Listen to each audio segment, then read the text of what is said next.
So eto na nga, update ko lang kayo dito sa mga napansin kong pagbabago dito sa ating Facebook profile. Siguro part na ito sa pag-update ni Meta sa kanyang system dahil nga sa mga nangyari nakaraan na mag-glitch about sa stars, sa in-stream ads monetization. So nagkaroon po ng problema dyan pero bumalik naman. So eto na nga yung pagbabago. Kung makikita nyo dyan sa professional dashboard natin, meron na po dyan sa ating monetization tools yung product impact. Okay, wala po yan dati. Nakalagay na po dyan branded content tagging. Okay, nakasama na po dyan sa ating mga tools. Tingnan nyo, merong branded content tagging yung akin and then meron na siyang stars. Syempre yung ads on reels natin.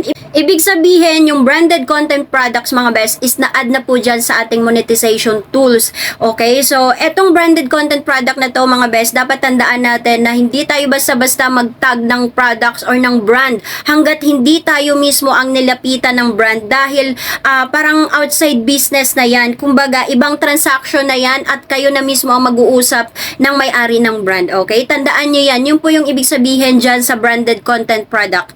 So, yun lang. In-update ko lang kayo. Check nyo na agad yung professional dashboard nyo kung meron na rin bang ganyan. Yun lang. Maraming salamat. For more updates, follow nyo ako. Bye-bye!